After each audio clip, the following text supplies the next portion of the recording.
Okay, welcome to the Mitches podcast. Oh, hey. Today I have Curry Bradshaw. Hi. Thanks for having me. Thanks so much for coming. Yeah, I'm super excited to do this with you. Nice. How are you doing today? I'm good. It's sunny outside. It's cold, but I'm here. I'm alive. I'm happy. It's fall time. Yes. I'm a big fan of this season. Are you? I love the fall. I love layering clothes. Like, that's my favorite thing. Nice. Yeah. Summer is just too hot for me. I'm just a sweaty person. So, like, it's not cute. It's not cute. I feel that. Yeah. I like layers. Yeah. Yeah. And I just dyed my hair blonde, like, yesterday. It's looking beautiful. Thank you. So, like, 'tis the season. I like to go bright when it's, like, fall, winter, because it's, like, gloomy. So I'm gonna bring out the color. I'm not gonna be subdued. Yeah. I'm not gonna suppress my vibe. Do you do like fall activities? Like, will I find you at a pumpkin patch? You know what? No. No. But I love like Halloween. I love like walking through neighborhoods and seeing people like dress up their homes and like judging which one looks the best. And my neighborhood is great for that. Yeah? Yeah. I live in Parkdale. Okay. Yeah. And it's like the homes in like Parkdale, Roncy, they're like in competition with each other. Oh. Yeah. I'm pretty sure. I like it. Yeah. I love it. Are you a big costume person?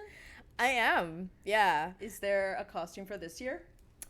You know, I'm being one of those people where it's like I'm not in an age anymore where you could just be I don't know what is the word I'm trying to like a slutty outfit, you know what I mean? Like I don't want to do that anymore. Yeah. And then I also don't want to do things where you have to buy something net new, like a wig. Yeah. And that you're never going to use again. Yeah. So I'm trying to think, I don't know yet, but I'm trying to think of things that are easy that I can pull off, like Wednesday Addams. Yeah. Easy. Like just, you know, part your hair, put it in a braid, you have a white collared shirt, a black dress. Everyone has those things. Yeah. So like I feel like something like that. But I've done Wednesday before, so I don't want to do Wednesday again. It's just a matter of like putting my thinking cap on. Also, you need an event.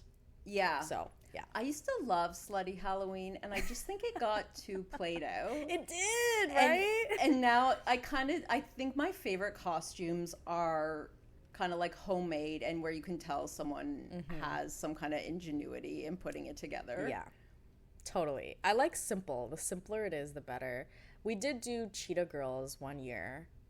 Cheetah Girls from the Archie comics. Oh. And then we went to a party and we met Archie and Veronica. Oh, shit. And then we all took pictures together, which was hilarious. That's amazing. Yeah, that was pretty fun. Yeah. One of my friends had this obsession with like finding two guys in the same superhero costume, but where one is significantly bigger than the other, and taking a photo of them side by That's side. hilarious. They don't even know they're getting made fun of, but Such a niche love hobby. So you've been at comedy for a few years now. Yes. What got you into it? Ooh, I love and hate this question at the same time. So I actually started stand-up in like 2018, and then I was doing it for a while, and then I just kept bombing, and I'm like, maybe I'm just like not good at this. And I had like a partner that was really shitty and is like, are you sure you want to be an artist? Like it takes a really long time for you to like become something, you know? Yeah. And I was like, oh, you're right. Like maybe I shouldn't do it. So I gave up, and then in 2022 I picked it back up again because it's not like a sexy story. Like shit hit the fan. I was dealing with a lot of personal things, and I think I was in this position where like people were walking all over me, you know, and like constantly too. Oh, fuck. So I'm like, either I do something about it or I just stay quiet. And I think my disposition before, not now, but like now that people I guess see this public version of myself, but my natural demeanor prior to was like to be more quiet and subdued. Oh. And Yeah, which a lot of people Shocking. don't see that exactly, but you're seeing me on the other side now, right? So it's like, yeah, I was not always that way, and so I think I got fed up of people like walking all over me, and so I was like, no, that thing I wanted to do years ago, I'm gonna do it again. And I kind of like didn't tell any of my friends. I just went to like 15 open mics with like Faiza. Actually, I met her at an open mic, and I was like, do you kind of want to do it together? And we just like were buddies for like 2 weeks and just kind of killed it. And it felt very affirming, and honestly, it's been a crazy journey ever since, because it's been really like, the word stand up is like standing up, standing up for yourself. You know, that's how I take it. So it's been awesome.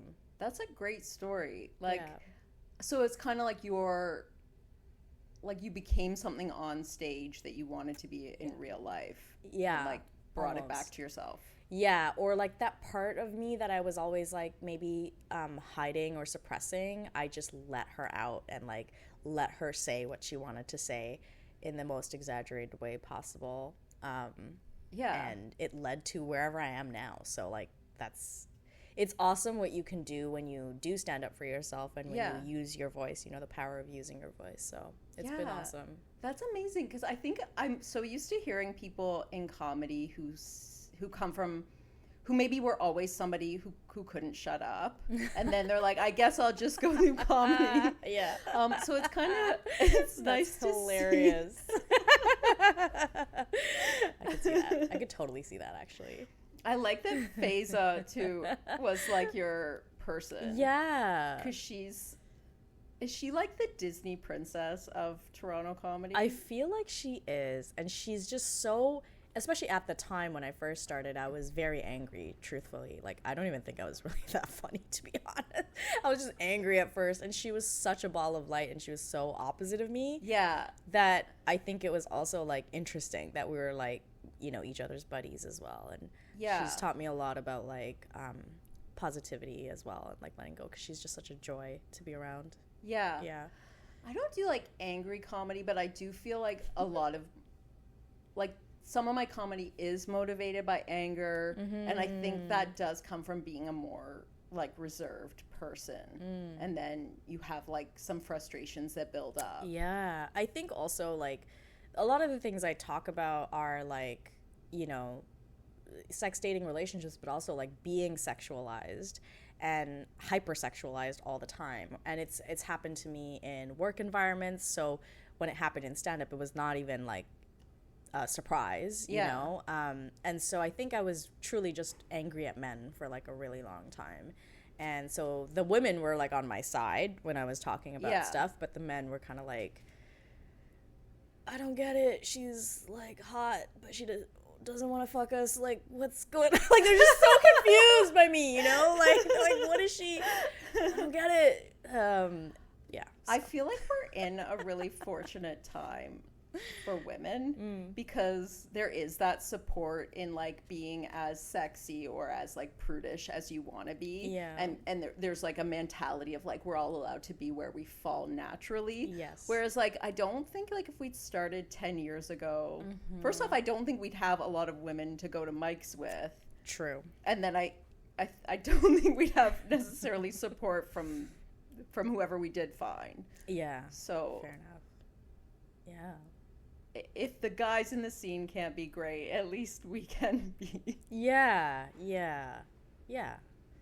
It's been an interesting ride for sure. Yeah. Who are your sort of like comedy influences? Ooh. I think like Ali Wong and Michelle Buteau. I don't know Michelle Buteau. She has a show. Oh my God, I'm blanking on the name, and it's such a good show too. Anyways, Ali Wong did a movie called Always Be My Maybe. Have you seen that? Yes. So Michelle Buteau is like her manager. Okay. Yeah, she's like this black woman. She's a little chubbier, and like she's like her support system in that movie, but she's like also a comic in real life. And so she has her own show now. Oh, it's called Survival of the Thickest. That's what it is. Nice. And just their voices are so different from one another, but so clear. And, you know, I come from a marketing and branding background, like in my day job, in that world. And so strategically I was like, oh, I like things that are clear. Yeah. Like, you know, whatever your thing is, whatever you do, as long as it's totally you and it's totally clear, yeah, that's like really appealing to me. So those two I would say are my top. But then there's also like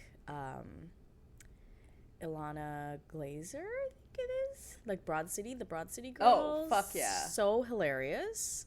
And then also like, yeah, very distinctive voice. Very distinct voice, like so clear. Zainab Johnson is one I really like. I don't know Zainab Johnson either. There's so many, like, I like Mae Martin. I like Tig. Tig is one of my favorite comedians. Yes. Again, so clear, so dry, and it's very not transcendent. Like, there's almost no one who doesn't like her. Yeah, and it's like what they're doing is so clear, but also so different from me. It's like, I don't know. I just really like that kind of comedy. Yeah.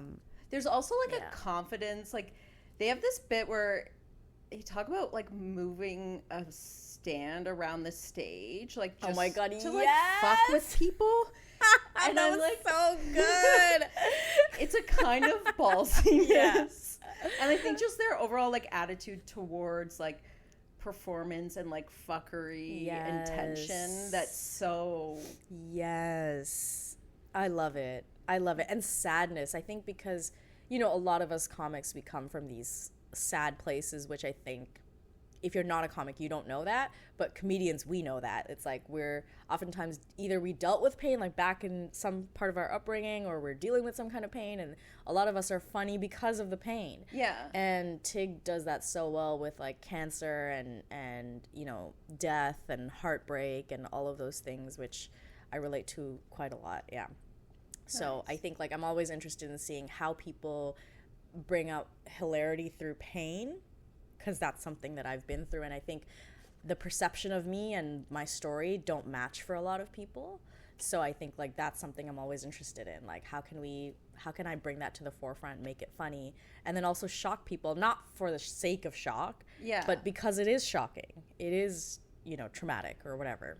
So it's like, do you delve like fully into like what your traumas are, like when you're on stage? I think I used to. At the first year, I think I needed that. It was purely catharsis. It was like stand-up was my therapy. And that's why I'm like, it probably wasn't good, you know? Because like, it was good in a sense, like when I'm angry, I'm funny, if that makes any sense. Yeah. But not because, like, it's if I was outside looking in at me, I'd be like, oh, she needs to go to therapy, bro. Like, you know what I mean? It was one of those things.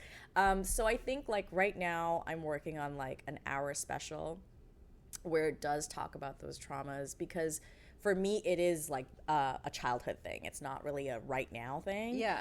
And, like, maybe a young adulthood thing, because, like, I think for me, this story all like of stand-up and me pursuing stand-up happened when like a breakup happened, a death happened, a betrayal happened at the same time. And so I think like for me, I do want to talk about those things, but the reason I want to do it specifically for the special is so that it builds context for like who I am as a person. Yeah. But like the things I talk about on stage today have moved on from that. Yeah. You know, like it's more about my present day things and like dating and like work life and like stupid things like, you know, how I use Instagram and like stuff like that. I feel like the best specials, like it gives you a sense of gives the audience a sense of who you are. Like it does bring up the personal stuff, but it also has just the lighterness of like day-to-day stuff. Like it's not here's an hour about my divorce. Yeah, exactly. But at the same time, it's like I worked so hard on those pieces that like I don't necessarily want to throw it away either. Yeah. It's like I want it to live somewhere as like a body of work so people understand contextually who I am and why I like make certain choices. I think about it in terms of like there's certain topics that I tend towards and like they don't come out of nowhere, like they come out of who I am. So then when I tell stories about my life, it should give insight into like all my opinions and like why I'm this way. Oh yeah, that's so smart. That's so smart. Yeah. That's how I think it should be, I think. Do you find the process of writing, like, does it come easily or? You know, I think I'm just now understanding what my process is. It took like 3 years, I think, for me to figure it out. For me, I have like thesis statements, and then those thesis statements are like sets, like or bits, I guess. So I think what I learned, how I process things, and like every writer is different. Like I'm curious actually to know what your process is as well. But like I learned about myself that I need to smoke weed, go take a walk, and like make sure my phone is with me but on silent, and thoughts start coming, and then I record them. Obviously it's bad. Yeah, like it's just stream of consciousness. Then I go home, immediately listen to it. Like I don't waste, like I just listen to it right away. Yeah. And make sure that I capture the thoughts, because it makes sense once the fat is trimmed from those thoughts, right? And then in my sober state, I will write it out and then be like, all right, this is fire. So the point initially is like you're just trying to get to like the emotion of it more, like the... Or just allowing myself to free flow think, because I'm naturally an anxious person and I overthink. So I think the weed eliminates inhibition or something. Yeah. I don't know. Like, I guess the same way alcohol does for some people. And it clarifies thoughts for me. But it is also a little spazzy. So like I would never be, I know some people can like smoke weed and like go on stage and do their bits. And riff. Yeah. I cannot do that. I'm not the one. I'm like fucking awkward. Like, yeah. you know, don't ask me to do that. But I find it helpful to jumpstart a creative process, or like a thought process. Yeah. And help me make it funny. And then when I'm in my sober state, I realize, okay, half of it, maybe 50% wasn't actually funny. But then this, like, 50% was really, really good. So I'm going to keep that. Nice. Yeah. So. Do you have to work on overthinking a lot in your, like, day-to-day life? Yes, it's not working. It's not working, girl. I'm struggling. Fuck. It's hard. I'm in that boat, too. Yeah, you overthink? Yeah, and I also, like... I feel like it's like my theme right now, like where I'm working on it in myself, and I'm also like the most hostility I feel towards people are like to other overthinkers. Like, you know, when you start to see something in other people and then you get mad at them, and I'm just like, stop being so logical. You're missing the whole point. Yeah. But it's like I can see the problem, but I can't get out of it myself. So I'm like, I'm no help to anyone. Yeah. It's like you see in other people what you actually have in yourself, 100%. I totally get that.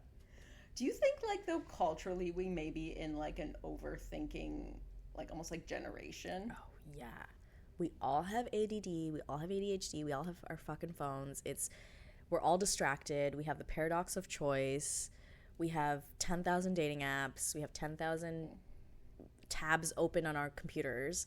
Like, we're cooked. Yeah. Like, we're actually all cooked. Like, so yes. The answer is absolutely yes. Are you dating right now?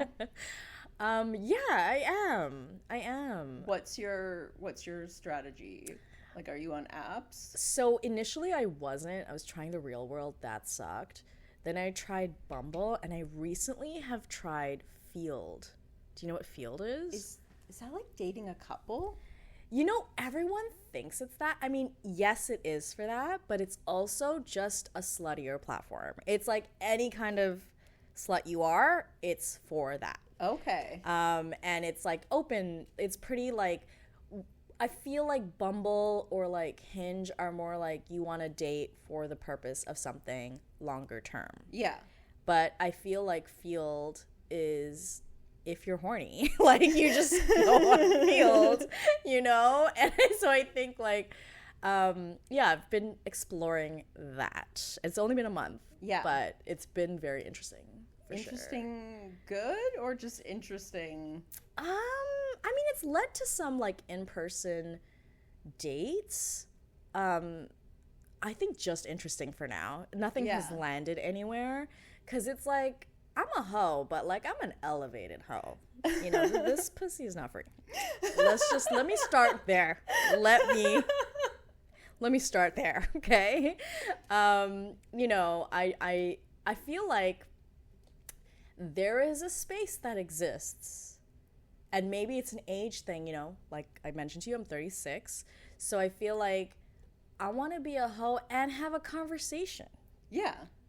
Like, why are those two things like separate from one another? Like, why is there, you can still have romance. I feel like in Europe, people do that all the time. Like, they're just, you know, being a hoe, but they're still romantic with each other. Yeah. You know, they'll like cuddle yeah. and like just talk about life. And like, it's not that deep also. But I feel like here, it's like when you say that you want to have a conversation or like, let's talk about friends with benefits. The term friends is in the term friends with benefits. So don't you actually have to be friends? Don't you actually have to have common ground? Yeah. Like, sure, I don't want to like publicize you, but no, but I feel that like, okay, you know? If you have a friend who say is like your friend, you don't hang out all the time, but you go to the movies with them all the time. It doesn't mean like we can only watch the movie and never, you know, like that may be your main hobby together, but you're also kind to each other. There's like this one guy, you know, I would say like I'm pretty busy. I'm a pretty busy person. And so one guy was like, I went to see him one time and then he was like, oh, well, like he wasn't really asking me out again. And like, that's another thing too. Like men in the city don't want to ask me out. Okay. I don't know what it is. And like, you see that reaction that you just had? People have that reaction with me. They're like, I don't get it. You're pretty, you're smart, you're sexy, you're funny. I'm like, yeah, so then why are they not? I think there's like a surplus of beautiful women in the city. And I think that there are not enough men and they have we're disposable to them. Yeah. And so it's like, well, if you're not going to be it, I got another one. Yeah. So, you know, and it's like, good for you, but I'm not the one. I think someone said to me that it was a numbers issue, and I didn't really believe it until my sister was living in Thunder Bay, and I went up there to visit her, and I was like, oh, because they have the opposite problem. They have, like, it's like more women leave the small town, and a lot, like Thunder Bay draws a lot of men in because of the types of jobs they have, so they have too many men. And I was like, I do so much better in this town. Are we going to Thunder Bay? Yes. Field trip to Thunder Bay? Honestly, I think you can roll up to like any northern town and do better. You know what? I will say, I'm seeing a small town boy that I met in person. And there is something about small town men that their game is just so much stronger. I don't know if it's like because they come from a small town, then they have to interact with people that they're around, and so their pickup game is stronger, their like flirting game is stronger, everything is just so much better, stronger. Yeah. And so like I see the clear difference. And there's something about bigger cities, you have more cool people, which is like the worst vibe to have when you're dating. Like, because I don't think dating is for the cool. No. Like, it's for people who are willing to like put themselves out there, who want to make a connection. It's the opposite of coolness. Yeah, exactly. I agree. Should we write a book about We this? should. I want the thesis to be I feel like dating is supposed to be fun and personal, and that's what I would want to highlight. Like, it used to be a good time or something. Once upon a time. Yes. Yeah, for sure. I like high key. I'm like, we're just in Bridgerton. It's just we're not promenading on the streets and wearing corsets, but it's actually Bridgerton. Like, you'll go to a party and like everyone's scoping each other out, but like nobody's saying anything. That's the only difference. It's like our parents aren't involved and like meddling in our business, but like it's kind of like, you know, high society, like the cool kids, like what you're talking about, is like they don't really want to date. And like also people are not how do I explain this? People are not okay with like rejection or like you asking about their relationship status with the cool kids. Yeah. Whereas when I ask someone who, usually is a small town guy, and I don't know that he is. I just happened to ask. And they're a lot more like, no, I'm not single, or yes, I am single, or like, thank you for asking. You know, the energy is so much more clear. Whereas like when I ask a cool kid, like, 'cause when I like someone, I'm not waiting. Yeah. I don't have time. We're all gonna die. Okay? We're all gonna die. So I'm gonna ask you right now, right here. And the energy I get sometimes from the cool kids is like, oh, well, you know, I'm not really like seeing anyone right now. Just say no. Just say no. It's not, I'm a big girl. I can handle it. Like, you know, maybe you don't want to reject. I don't know what you feel that is very like passive aggressive, very Canadian in that way. I want to be honest that I do maybe fall into this a little bit. Okay. Like, I do think I have trouble clearly rejecting people and also clearly letting people know when I'm interested in them. Okay. And I think it may be like a practice thing, or For like sure. being used to being in places where where people aren't putting it out there. Yeah. Yeah, it's a combination of things. It's not really, I mean, I'd never used to do that, you know. I think I got to a place where I was like complaining about it enough and then not doing anything about it. So I'm like, you know, isn't that the definition of insanity or whatever? Like, you just keep doing the same thing and expecting a different result. And it's like, you know, I'm like, no, I have to put myself out there and start talking to people like in the real world. And I found it a lot more effective. Is it harder to actually have it turn into something? Sure. But like, I think I'm really proud of myself that in the last, I would say maybe 2 years or so, if I like see something, I just say something and I'm like, let's see what happens, you know? Yeah, I think it's like a practice for sure. Nice. For sure. Yeah.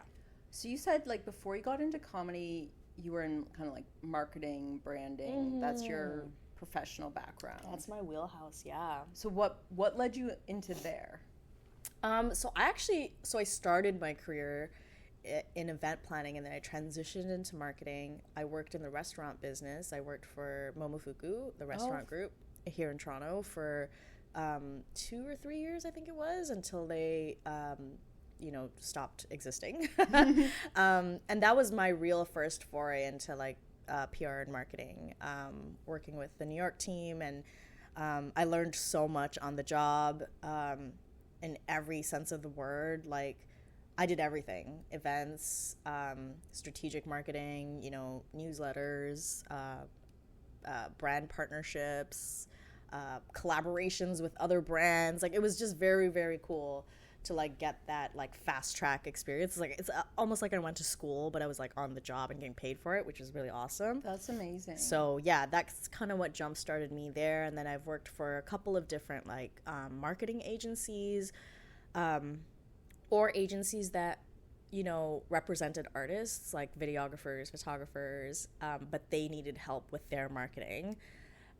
So yeah, that kind of like became my wheelhouse. So like either on top of my full-time or after my full-time was done around the like COVID times, whenever I could, I started getting like side gigs with people and like helping businesses and stuff. So it was really cool. Nice. Yeah. So I feel like you had a big leg up then, like by the time you got to comedy. Yeah, I did. And I didn't realize how much my life or career path would help me with my comedy. Yeah. And I feel like maybe that was on purpose. I didn't realize it at the time because I didn't know that this, like, where I am now is not what I knew would happen in the way that it happened, I guess.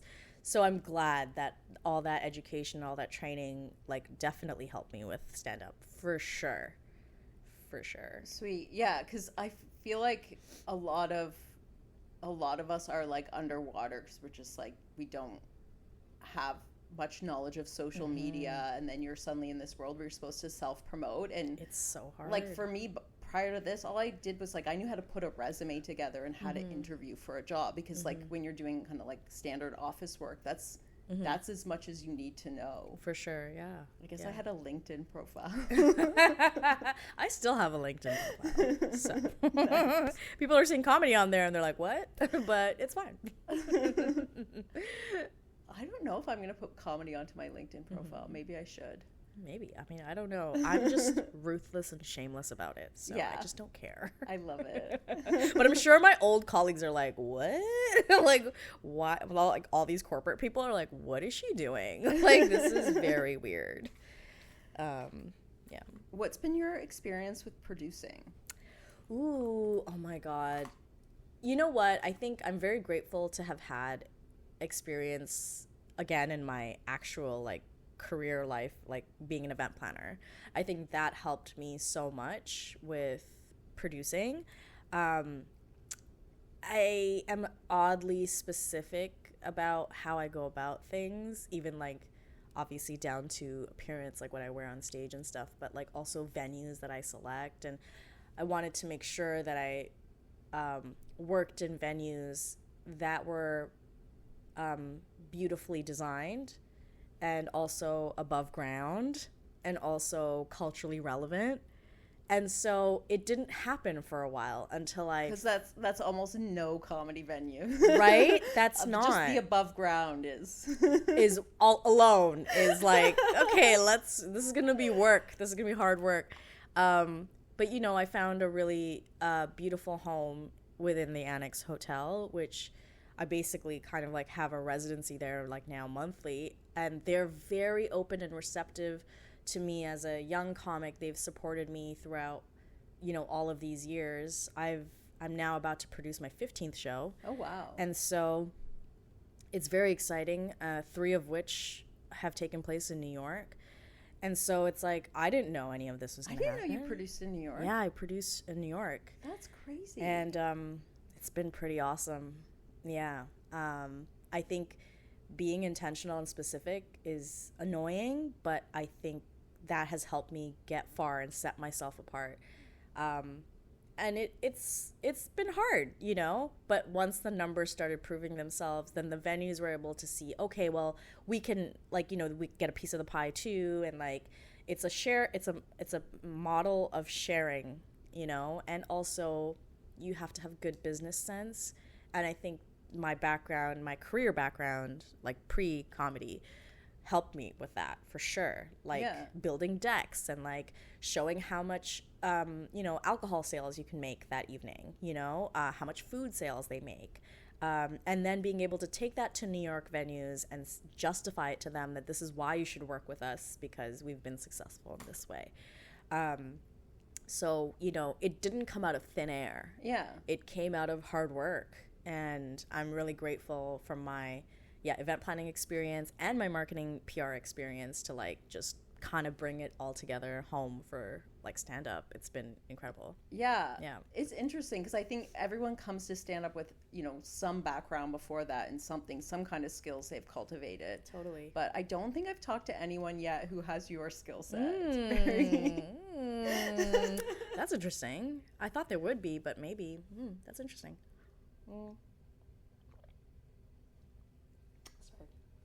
Can I ask about how your stage name came about? Yes. Oh my gosh. So like, oh my God, where do I even begin? So Curry Bradshaw is like an Instagram handle that I created in like 2012 or something. I was with my friends in New York and we were having brunch and I had like blue eyeshadow and my hair was really like curly and big, and my friend was like, oh my God, you look like Curry Bradshaw. And then I was like, I think you mean Curry Bradshaw. And then we all started laughing. We're like, ha, ha, ha. You know, and it was like a moment. And then I changed my Instagram name. And I think not even having done any stand-up, the name alone was getting a lot of attention online. I've had like people message me and be like, can I buy it off of you? Like, I'll pay you this and this amount. I'm a journalist, like from the UK, you know, like stuff like that. And I'm like, okay, there's power in this name. And, you know, there's that. It sounds good. It sounds funny. I was deciding between like Curly Bradshaw, like, cause I got curly hair, or like Curvy Bradshaw, but I didn't want to like sexualize myself.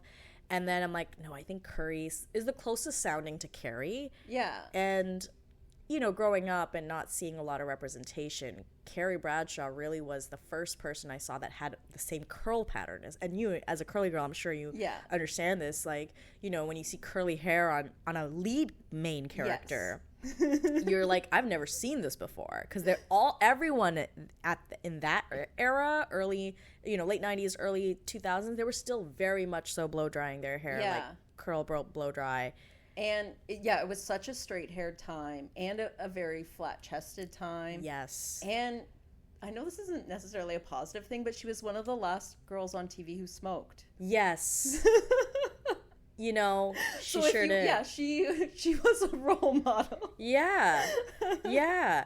And you know what? She's also one of the only characters in Sex and the City that never showed her body.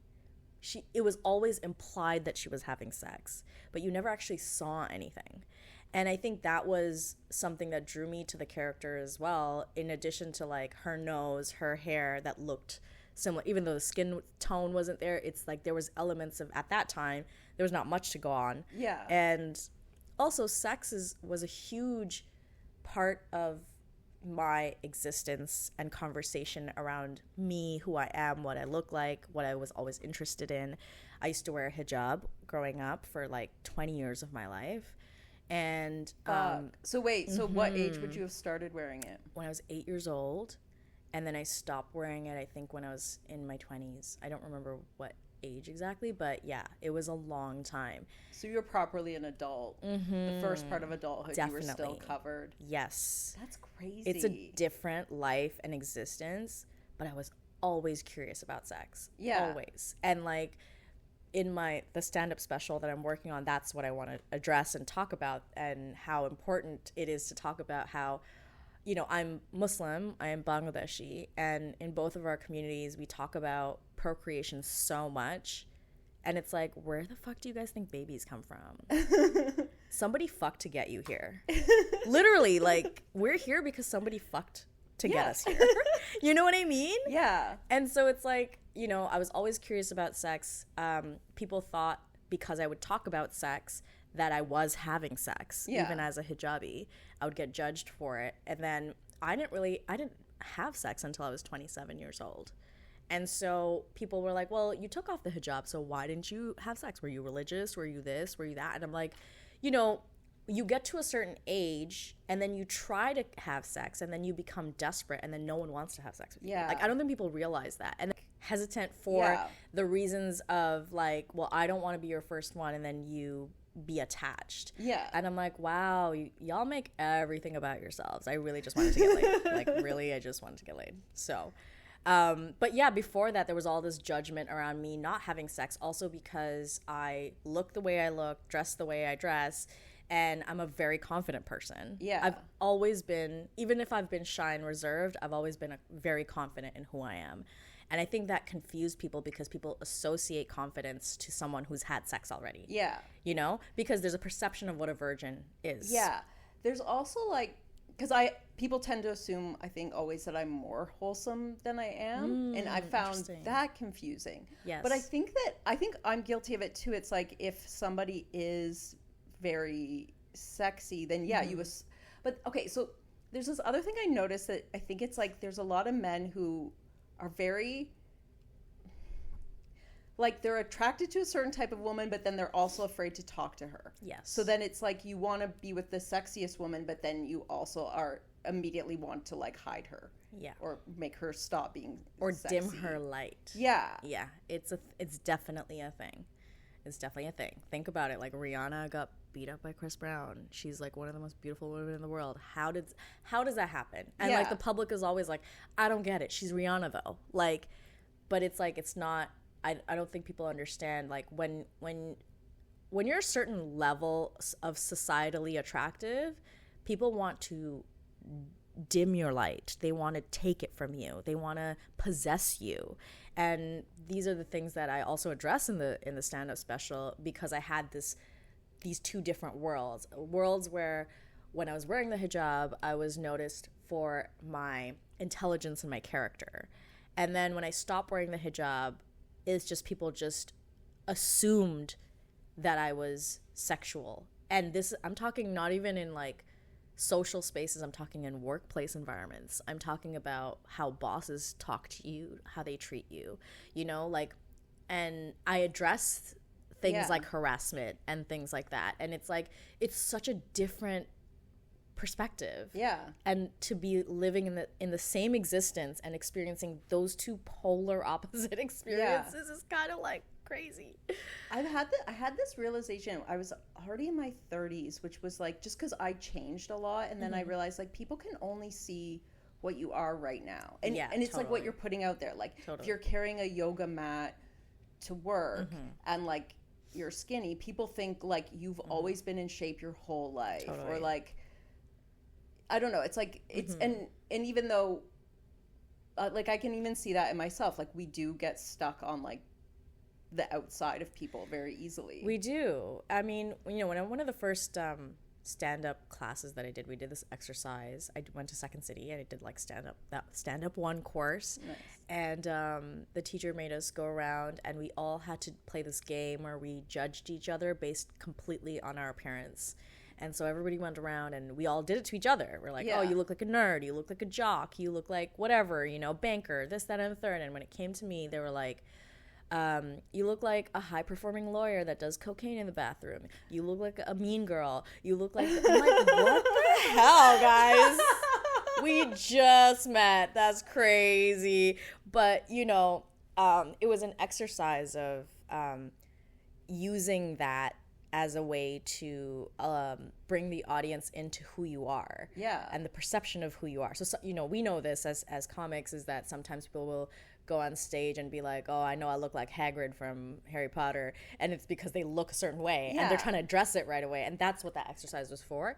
But it was also really helpful in seeing, how do people perceive me? Yeah. You know, just based on appearance alone. Like, what do they think about me? And I think that's why stand-up is also really beautiful, because at least for me, appearance-wise, it's just the initial attraction to like, oh, like, why is she dressed up this way? Or like, maybe she's dressed up, but she's not going to be that funny, you know? Yeah. And that's actually okay. Yeah. Because then they're going to find out that I am funny. So I don't mind. I feel like I like to be underestimated a little bit. Yeah, for sure. Totally. And then you knock it out of the park and it's awesome. Do you ever feel like cheated a little that you were covered when you were younger? Like, do you ever wish like you could go back and live it differently? 100%. I never wanted to wear the hijab. I was forced to wear it. I used to like watch fashion television. Do you remember fashion television? Yes. With Jeannie Becker? I used to watch fashion television and be like, I don't think I'm ever, I truly believe that I would like never be able to like wear feminine clothing. I would like watch these like ball gowns and be like, wow, they look beautiful. Like you're seeing their breasts, you're seeing their shape. Yeah. And it's just, I love women and I love being a woman, but at that time I felt like I had to feel shame for being a woman. You know, I grew up in a highly misogynistic, highly patriarchal environment, and so, you know, yeah, I would have loved to not have that, you know? Yeah.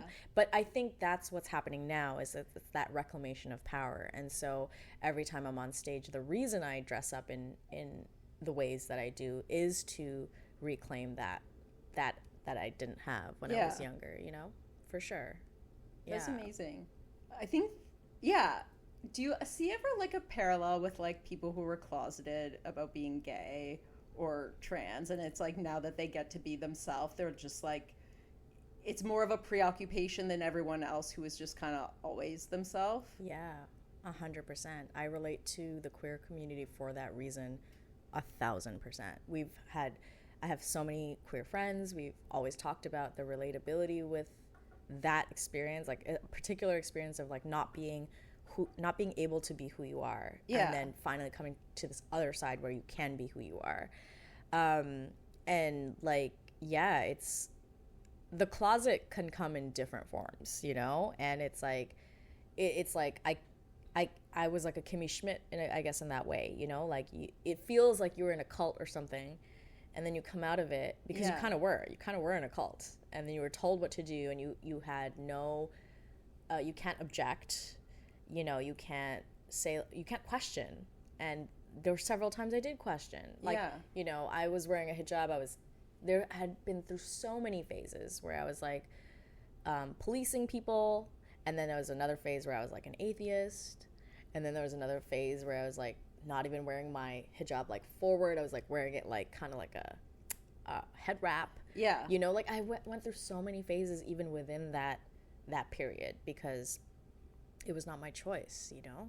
Yeah. So, yeah. What's your connection now with like the like Bangladeshi community or like your family? Yeah, so I don't really communicate with them. Yeah, I mean, I spoke to my mom on my way here. Like we're civil, but we don't really know each other. Wow. Yeah, like they don't like, I invited them one time to like a stand-up show. It was like Sagal's Muslim Women's Showcase. Yeah. And that was the first time they saw me perform. And people were dying. They were laughing at my jokes. My mom didn't say a single thing. Oh, God. And my dad was like, all he asked was, have you done this before? And I said, yes. And he's like, all right, go do your thing. Like, we'll just drive home, you know? And then just never brought it up again. Oh, wow. Like, they don't care about what I'm doing. And, like, I also, maybe partially it's on me, too. Like, I don't really tell them. Yeah. Because they don't ask. And so I'm like, well, I'm not going to tell you if you don't ask. And also, if I tell you, I don't want you to shoot down my dreams. You know? And I also have 2 sisters, and I haven't spoken to them in years either. So they're living the more traditional... No. Oh. No, they just are not in my life because of other mental health things. I think I have empathy towards that, too, because you know, my mom has a lot of mental health stuff, like my family in general does. And, like, I feel like if you as an adult don't kind of deal with those things, you just become, you know, them. So I think I'm in a place where, like, it just, there's no way. Yeah. Yeah. So it's actually unfortunate. I wish if it was that, it would almost make it a lot more reasonable. Yeah. But it's like, no, I think even within this context of, like, when you mentioned the Bangladeshi community, it's like, I love my culture. I love, like, the clothing. I love our food.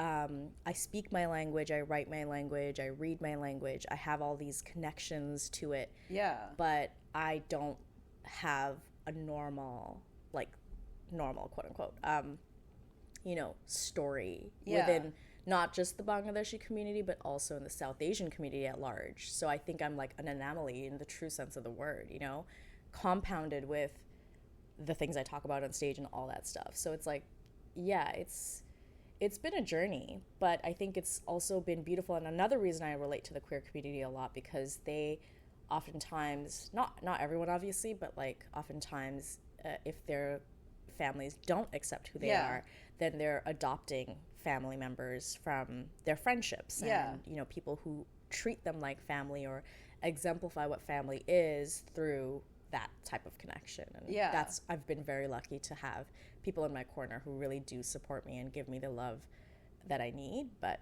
it definitely took a while. There was like 10 years of me just feeling really lost and confused for a while. Yeah, for sure. That's a long process. It sure is. Yeah. But now you feel like you have this kind of found family. Yeah. And like, I think I've been an artist for a long time. And I think I was surviving my trauma through art, like in high school. And I've always been good at multiple types of art. Yeah. I can do everything really well. What were you drawn into young? Oh, girl, I did so much. I guess because I just didn't want to go home. Like, I did the radio morning announcements. I was in the theater club. I did multimedia, like animation. I directed films, screenwrote films. One of my films got an award, which I didn't even know. My teacher secretly submitted it for me because she's like, "You're a filmmaker," and and I was so mad at her. And I came into class. I was late, and everyone was like hugging me. I'm like, "What the fuck is going on?" So I did that. I was writing poetry. We started our first school newspaper. We revived it after 20 years of it not existing. It's photography. Yeah, it's just so much. Like, I was in the dark room, you know, developing photographs. So it was a lot. Yeah. Yeah, I like that you have the like visual art side in addition to the performing arts. I guess visual arts is like where I would be if I could just sort of like claim a talent. You know, cool. Like what kind? I just like anyone who can like paint, draw. It's not even just like if I watch someone sewing, I'm like, I wish I could like make things physically. Yeah. I mean, I feel like I'm like that. So like, for example, my dad is like an artist, and I think that's where me and all my sisters, we have that actually, like we have that in us, but the visual skipped me. And so I was really upset one year, and I was like, why the fuck can't I draw anything like from my imagination, you know? And I had a coworker at the time who was a watercolor painter, and she was doing these courses and teaching people how to paint. And I was so like when I want to learn something, I get obsessive, and then I get it done, and I do it well. And so I started getting really good at painting, something I thought I could never do. I'm like, oh, I draw stick figures. I think for me, it was an exercise to prove to myself that anything you think you can't do, you can actually do. You just have to want it bad enough. And so, yeah, I get what you're saying, because like I'm starting to sew now too. I'm starting my own clothing brand. I love that. And so it's like, it's been a journey, you know, but I love it. It gives me something that like, I think as an if you've been an artist for that long, you get this thing where it's like just the act of creation is actually very exciting for you, less the end result. Yeah. And like that, I think, is something that really, really excites me. Yeah. Like, yeah. I do think there's some people like they have to have creativity within their day or their week. It's like the way people need to work out. Totally. Yeah. And yeah, it is less about the result than like spending time doing that. Yeah. Have you been watching the new, what's the spinoff for Sex and the City? Oh, and Just Like That. Yeah. Yeah. Yeah, I have. I feel like I have to. Have you? Have you seen it? I think I saw like the first episode. Yeah. Was it cringe? Yeah. What's your feeling about how Carrie is like? I guess I'm curious about not even so much about how people take the new show as I am like how, because I feel like Carrie was this universally adored character. Yeah. But I feel like now she's like being revisited and there's more criticism. And I respect that, like, well, yeah, some of her behaviors are toxic and we didn't maybe like critique her at all. But then are we going too far? Too opposite, yeah. I don't know. I feel conflicted about it because I know the internet really like came for the show because they like suddenly have black friends and like suddenly have queer friends and you're like, this is not real. But at the same time, like I also kind of get why they did that because like they're trying to show that like, yeah, they grew up at that time where things were problematic and maybe the show was too and they were too. But, you know, people can grow and learn and change. And I think like, isn't that also important to show? Yeah. So sometimes I feel confused, you know, because like I think we're so, especially as comics, we know this, like we're very aware of like cancel culture. But it's like, can someone not have made a mistake 10 years ago and then also apologize for it? And can that also be okay? Like, can we, you know? If you were making a Sex in the City today, I get that, yeah, Carrie would have black friends, but wouldn't she still be like making a lot of mistakes? Like if she was good at her love life, how is she still dating? She'd just be like, this is a story about a married lady, you know? Yeah. And also, you know, I was watching a podcast with her, this podcast called Call Her Daddy. I don't know if you watched it. Yeah, Call Her Daddy. I haven't actually watched the podcast, but I get her clips like clips every all day. The time. Yeah. So she did an episode with Sarah Jessica Parker, and she literally asked that, like, are you annoyed of like, was she annoying to you, the character that you played? And she's like, well, no, because I was playing a human person. And to be honest, if you guys as the viewer just watch this perfect person, it wouldn't be interesting. Yeah. And that's, you know, I'm a screenwriter, so I get that. I understand that. Like, you're supposed to make flawed characters. You're supposed to make characters that make terrible decisions and, like, decisions that are not even good for themselves sometimes, because that's what we as humans actually do. And it was interesting to watch because you know, it's kind of like reality TV. It's like you can't stop watching a train wreck. Yeah. And then you're you're like, what's gonna happen next? And it's like, it's the same effect. Like, we love watching disaster. It's just the reality of the matter. So it's like, yeah, was she flawed? Was she my least favorite character, even though I named my stage name after her? Yeah, she was. But the point is, she's a full human person that can have dimension, you know? Who is your most favorite Sex and the City character? I mean, you already know Samantha all day. You already know. Charlotte was a fucking annoying piece of shit. Cannot relate to her. And I'm blanking on the other one's name, but Miranda. Miranda's like a bitch. I kind of did relate to I did relate to Miranda a little bit because like I just like how blunt she is, and maybe a little heartless, which is like I think how I certainly used to be. But yeah, Samantha's just like hilarious all day, every day. I've wanted to be like her. And when I first watched Sex and the City was when I was still wearing the hijab, and it was like still, you know, we watched it in secret. Oh my God. I remember being like, Samantha's so cool. Like, oh my God, she's like naked. Like, those are like my first sex scenes I've ever seen. Oh my God. You know, like, yeah, so. Wow. Yeah. That's actually like, I feel like that needs to be somehow a show, like girls wearing cover and watching Sex in the City. Yeah, right? Yeah, 100%. Amazing. Thank you so much for coming on. Where can we find you on socials? I'm Curry Bradshaw on everything. So YouTube, TikTok, Instagram. Yeah. Sweet. That's me. Thank you. Thank you, Karen.